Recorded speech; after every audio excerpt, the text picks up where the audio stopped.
Good evening children. आज हम discuss करेंगे सॉलिड स्टेट में ऑक्टाहेड्रल वॉइड का डेरिवेशन। ये डेरिवेशन आपके क्लास 12th एनसीईआरटी सिलेबस में नहीं है, मतलब आपको एग्जाम में देखने को नहीं मिलेगा। कर क्यों रहे हैं? हम डेरिवेशन कर रहे हैं ओनली आईआईटी मेंस के पॉइंट ऑफ व्यू से। सही बेटा? देखिए, ये मैंने ऑक्टाहेड्रल वॉइड में एटम्स लिए, 4 atom in form of square range, और बीच में यहाँ आपका कैटायन है। सही है? ऑक्टाहेड्रल वॉइड होता कैसे देख लीजिए एक बार। ज्योमेट्री ऑक्टाहेड्रल वॉइड, ये ऑक्टाहेड्रल वॉइड है आपका, ये ऐसा ऑक्टाहेड्रल वॉइड है इस तरीके से। ये ऑक्टाहेड्रल वॉइड है, 4 एटम्स यहाँ होते हैं, 1 एटम ऊपर और 1 एटम यहाँ नीचे। तो मैंने क्या लिया है? ओनली प्लेन वाले 4 एटम्स को लिया है। ऊपर वाला एटम और नीचे वाला एटम मैंने मेंशन नहीं करा, बिकॉज उसका डेरिवेशन में कोई रोल नहीं है। तीसरी चीज, बिटवीन दीज 4 एनायन, बड़ी साइज के एटम दिख रहा है आपको, तो बड़ी साइज के क्या है आपके एनायन, इनके बीच में क्या लगाया हुआ है? ये आपका कैटायन अरेंज है। सही? सपोज आपके एनायन का रेडियस है R, कैपिटल R, और कैटायन का रेडियस है स्मॉल r। एनायन का रेडियस है आपका कैपिटल R और कैटायन का रेडियस है आपका स्मॉल r। सही है? आपको प्रीवियस लेक्चर से बताया था मैंने, ये जो डायगोनल है, डायगोनल की वैल्यू क्या होती है? r प्लस r, तो पूरा एटम में तो क्या हो जाएगा? 2r, और यहां से यहां तक क्या हो जाएगा? Capital 2r in capital 2r। तो करना क्या है? आपको लेना है इन ट्राइंगल ABC। क्या लिखोगे आप लिखोगे AC का होल स्क्वायर इक्वल AB का होल स्क्वायर प्लस BC का होल स्क्वायर। AC की वैल्यू क्या है? R plus 2r plus r, तो क्या हो जाएगा बेटा? ये 2r प्लस 2r का होल स्क्वायर, ये वैल्यू इक्वल AB क्या हो जाएगा? 2r का होल स्क्वायर एंड 2r का होल स्क्वायर। सही? सॉल्व करोगे, 2r प्लस 2r का होल स्क्वायर इक्वल, ये क्या हो जाएगा आपका? 4r square, 4r square. अब स्क्वायर हटाना है, क्या लिख दोगे? 2r plus 2r equal under root 8r square. सही है? 8 का रूट ले लो, क्या हो जाएगा? 2r plus 2r equal 2 r। ये वैल्यू क्या करना है? 2 कॉमन ले लीजिए, r plus r equal 2√2/2 r। कोई डाउट यहां तक? यहां तक कर लेंगे, इजी है। सही है? अब आगे क्या करना है? 2 से 2 कट करिए, क्या हो जाएगा आगे? r equal √2r minus r। सही है? r कॉमन लेकर नीचे ले आइए, r अपॉन r, ये कैटायन का रेडियस, ये एनायन का रेडियस, क्या हो जाएगा? √2 माइनस 1। यहां देखिए ऊपर, r अपॉन r, √2 माइनस 1, √2 की वैल्यू क्या होती है? 1.412 माइनस 1, तो क्या हो जाएगा? ये r अपॉन r इक्वल 0.412। आ गया सॉल्यूशन ये? तो ये आपके ऑक्टाहेड्रल वॉइड का रिलेशन, किसका? आपके कैटायन और एनायन के रेडियस का। सिंपल डेरिवेशन है, ट्राइंगल लेना है और बाकी नॉर्मल मैथमेटिक्स है। तो ये क्या है आपका? कैसे आपके ऑक्टाहेड्रल वॉइड का डेरिवेशन डिराइव हुआ है। बोर्ड एग्जामिनेशंस में जनरली नहीं आता। ये मैंने क्यों कराया डेरिवेशन? कई बार यहाँ से पूछ सकता है न्यूमेरिकल आपको कि ऑक्टाहेड्रल वॉइड की ज्योमेट्री है और इस फॉर्म में रेडियस है, कैटायन का रेडियस r है, एनायन का रेडियस r है, बताइए डायगोनल का रेडियस क्या होगा। तो स्पेशली आपसे डायगोनल की वैल्यू पूछ सकता है, स्पेशली आपसे एज पूछ सकता है पूरा स्क्वायर का, तो ये छोटा मोटे न्यूमेरिकल 1 मार्क के आपको जी मेंस में पूछ सकता है, बोर्ड पॉइंट ऑफ व्यू से इंपॉर्टेंट नहीं है। क्लियर है? सिमिलरली हम डिस्कस करेंगे टेट्राहेड्रल वर्ड का डेरिवेशन लास्ट वीडियो में। बढ़ते हैं बेटा।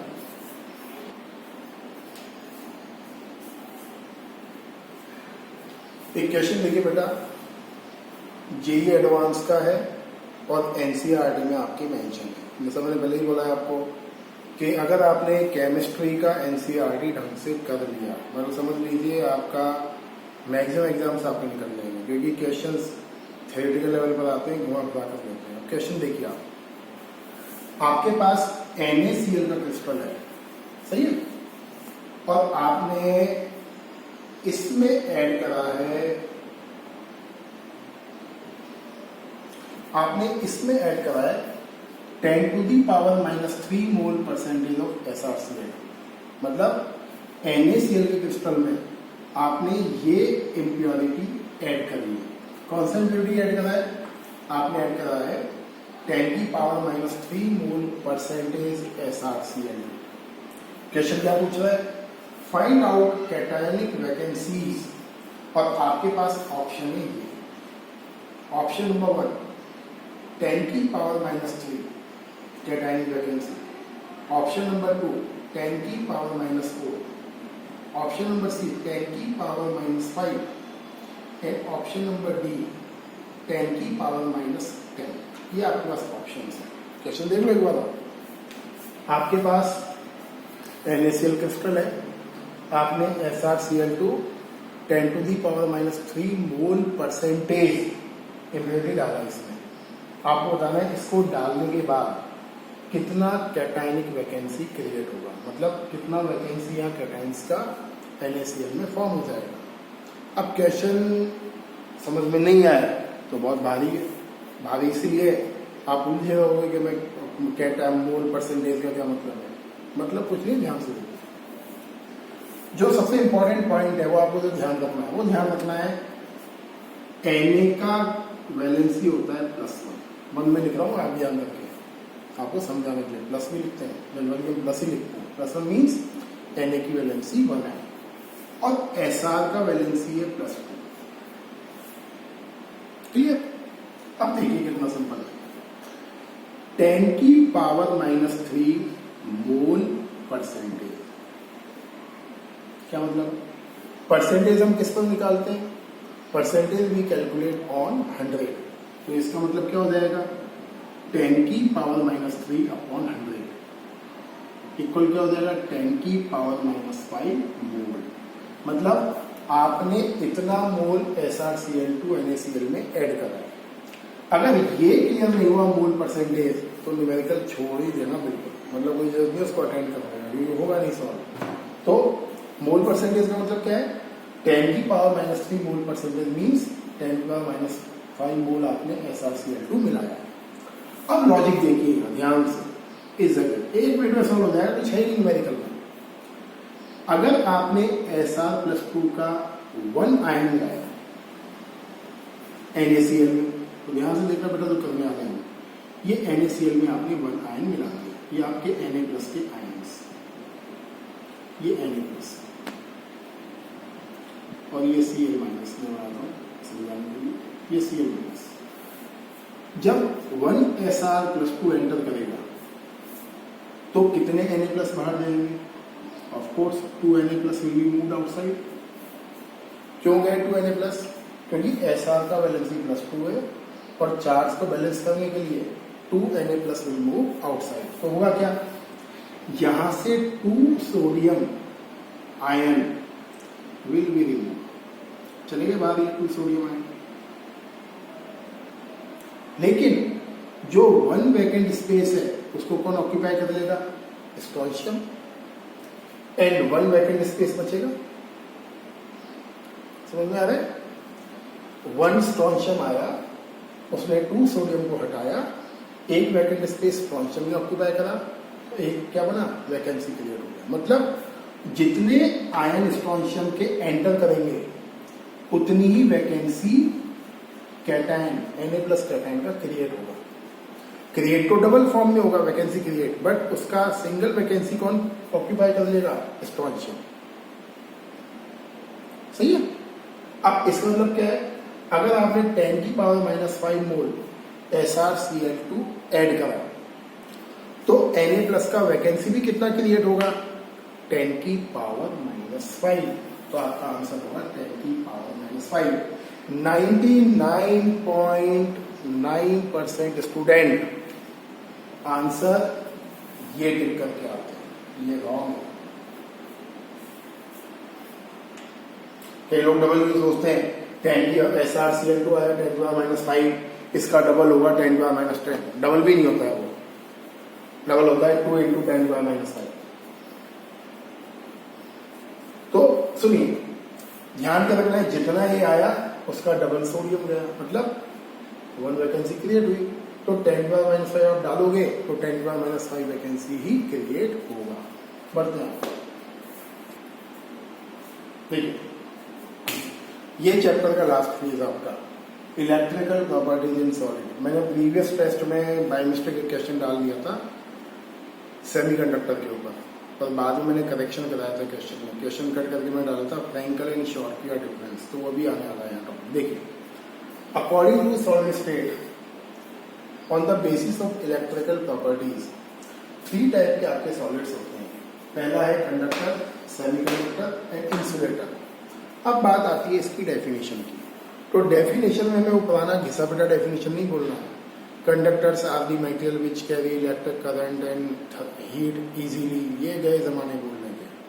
अब जो आपको डेफिनेशन बोलना है वो बोलना है ये मैथमेटिकल डेटा के ऊपर। तो देखिए, कंडक्टर हम उन मटेरियल्स को बोलते हैं जिनकी कंडक्टिविटी का रेंज 10⁴ से 10⁻⁷ होता है।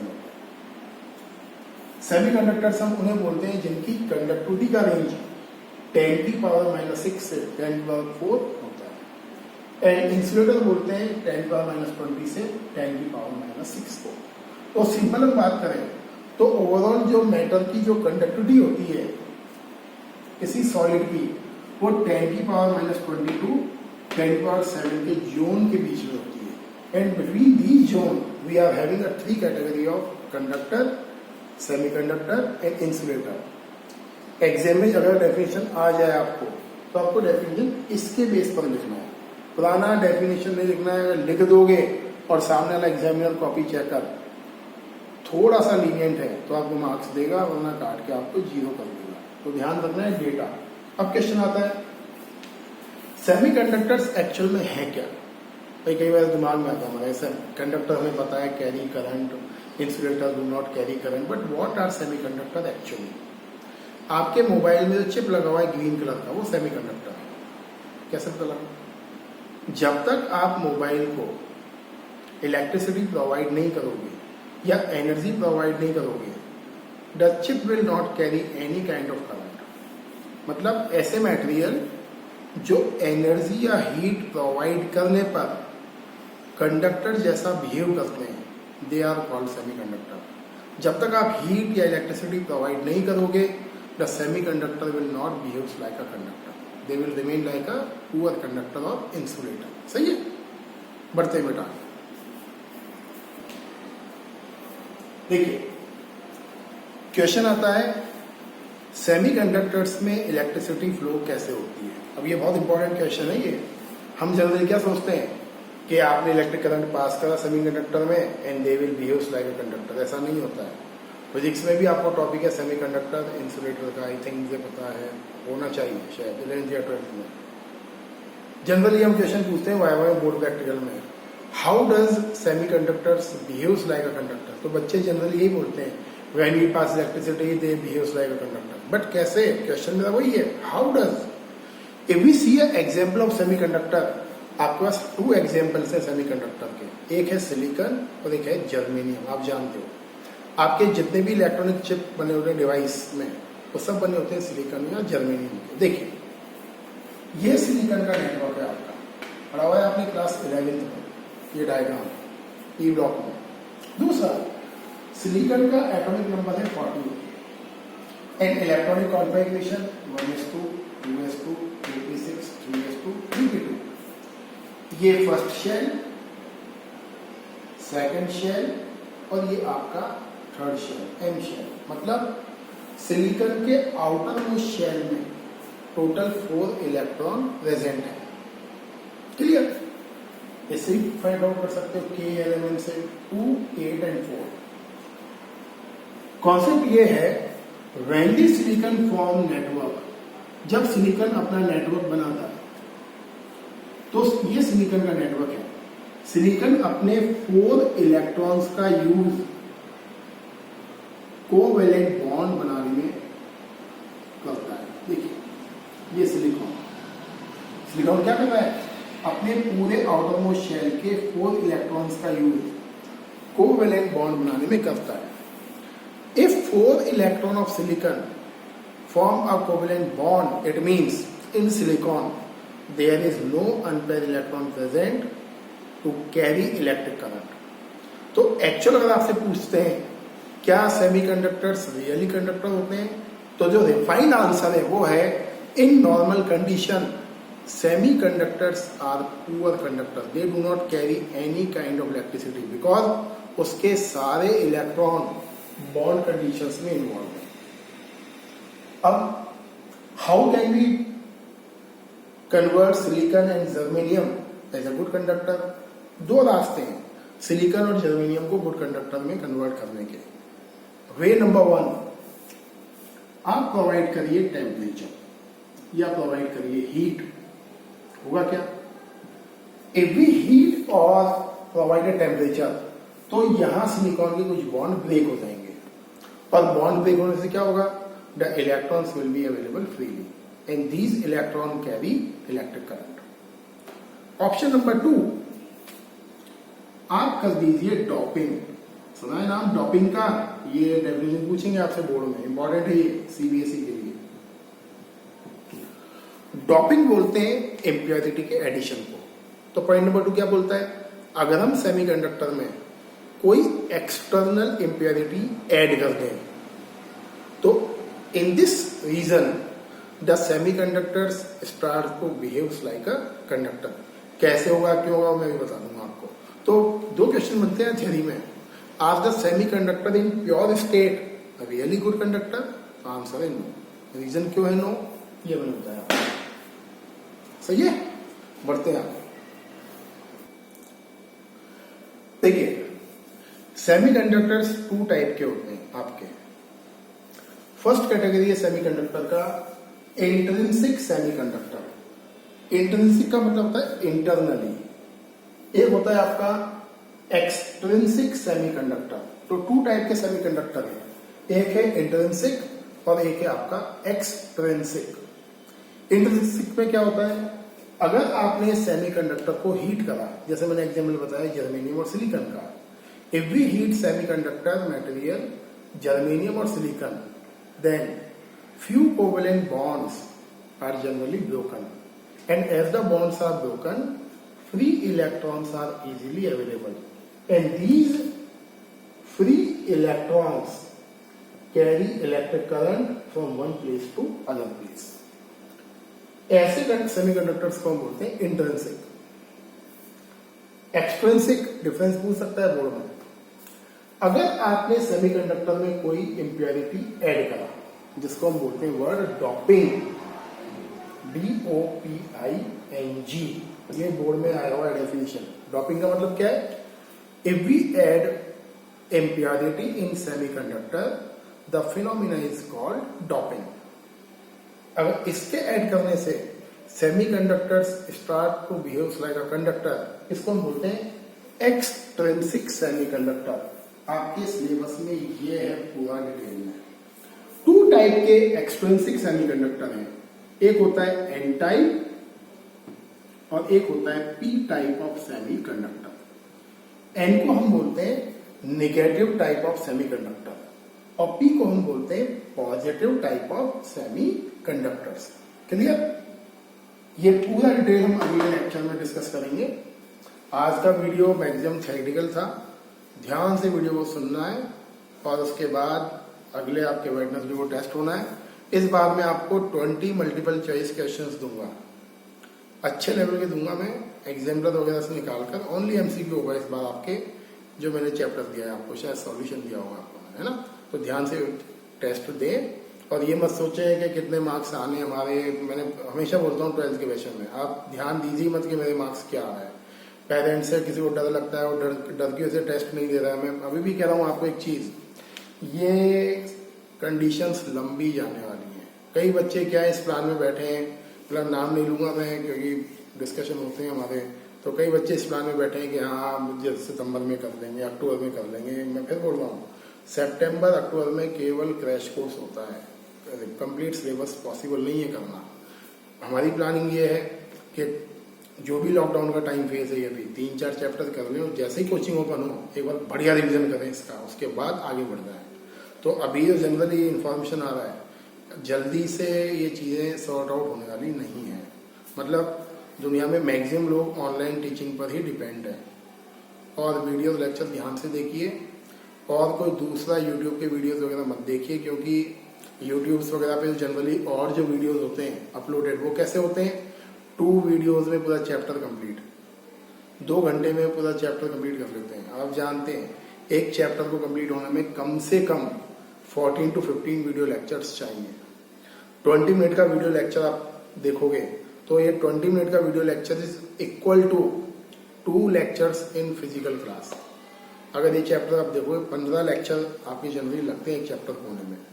इसलिए वीडियोस ध्यान से देखिए और टाइम निकालिए, स्किप मत करिए इसको। कई बच्चे क्या स्किप करते हैं, मतलब 5-5 दिन वीडियोस नहीं देखते। प्रॉब्लम आप ही को होने वाला है, किसी का कुछ नहीं आने वाला है।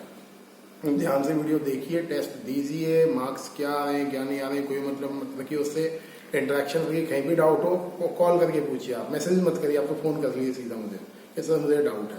फोन पर हम ज्यादा डिस्कस कर सकते हैं, एक दूसरे से बातचीत कर सकते हैं। मैसेज में क्या होता है ढंग से इंटरेक्शन नहीं हो पाता है। कोई भी डाउट हो फोन कर लीजिए, मेरा फोन नंबर आपके पास है। सही है, वीडियो ध्यान से देखिए। Thank you and have a nice day.